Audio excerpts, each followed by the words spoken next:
সকলকে আমার সদর উপজেলা ছাত্র দলের পক্ষ থেকে জানাই আন্তরিক শুভেচ্ছা ও সালাম। আসসালামু আলাইকুম। প্রিয় শিক্ষার্থী ভাই ও বোনেরা, আপনাদের পরীক্ষা উপলক্ষে কি বেশি টেনশন হচ্ছে? আপনারা কি বেশি মানসিক চাপে আছেন? বেশি মানসিক চাপে থাকা যাবে না। আমাদের এসএসসি এইচএসসি এই যে পরীক্ষার যে ধাপগুলো, এটা আমাদের জীবনের মাত্র শুরু। এই ফলাফল দিয়ে কিন্তু আমাদের জীবন নির্ধারণ হয় না। আপনাদের পিছনের ভাইরা একটু আমার কথা শুনতে হবে। এদিকে সাইলেন্ট প্লিজ, সাইলেন্ট প্লিজ, এদিকে একটু কথা শুনতে হবে।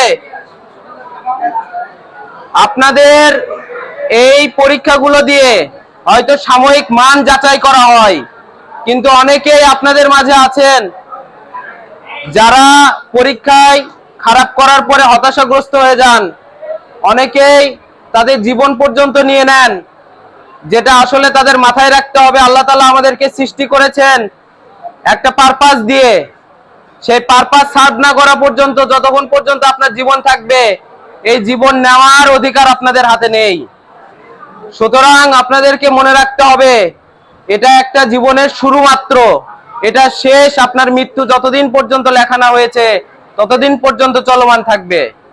প্রিয় ভাইয়েরা আমার, আমরা আজকে বাংলাদেশ জাতীয়তাবাদী ছাত্র দল সদর উপজেলার পক্ষ থেকে এসেছি আপনাদের মাঝে কিছু উপহার, পরীক্ষা সামগ্রী দেওয়ার জন্য।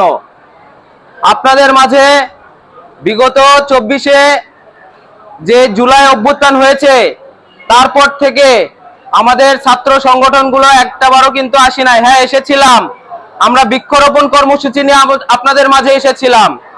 এইবারে এসেছি আপনাদের মাঝে আপনাদের পাশে দাঁড়ানোর জন্য, আপনাদের কিছু পরামর্শ দেওয়ার জন্য, এবং আমরা যে বাংলাদেশ জাতীয়তাবাদী ছাত্র দল ছাত্রদের নিয়ে কাজ করছি এবং বাংলাদেশ জাতীয়তাবাদী ছাত্র দল সর্বদা আপনাদের সাথে আছি, এই কথাটি প্রমাণ করার জন্য আপনাদের মাঝে আমাদের আজকে উপস্থিতি হওয়া।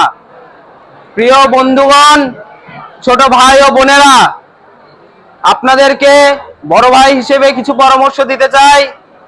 পরীক্ষার হলে আপনারা যখন অ্যাটেন্ড করবেন, আপনাদের মন মানসিকতা থাকতে হবে যে আমরা সম্পূর্ণ প্রশ্ন পড়ে তারপর পুরোটা অ্যান্সার করার চেষ্টা করব, কোনো প্রশ্ন যেন ফাঁকা না থাকে। প্রিয় ভাইয়েরা আমার, আপনারা অনেকেই ভুল করে সকালে খাওয়া দাওয়া না করে যান, যে কারণে অনেকে ডিহাইড্রেশনে ভোগেন। আমাদের রেকমেন্ড থাকবে আপনারা অবশ্যই একটি করে স্যালাইন নেবেন, সাথে একটি করে খেজুর ব্যাগে রাখবেন। আপনাদের মনে রাখতে হবে, আপনাদের সামনে যে পরীক্ষায় বসতে যাচ্ছেন, আমি আবারও বলতে চাই, এটা জীবনের মাত্র শুরু। এটা থেকে হতাশাগ্রস্ত হওয়া যাবে না। আর আমাদের বাংলাদেশ জাতীয়তাবাদী ছাত্র দল যেভাবে আপনাদের পাশে ছিল, ভবিষ্যতে থাকবে। আমাদের পক্ষ থেকে আপনাদের কাছে একটি চাওয়া, সেটি হলো আপনারা যেন দলে দলে আমাদের ছাত্র দলের পতাকা দলে চলে আসেন। প্রিয় ভাইয়েরা আমার, আপনাদের সামনের দিনে সাফল্যমণ্ডিত হোক, আপনাদের সামনের দিন সফলতা আসুক, এই কামনা করে আমি আমার সংক্ষিপ্ত বক্তব্য এখানেই সমাপ্ত ঘোষণা করলাম। সকলকে ধন্যবাদ।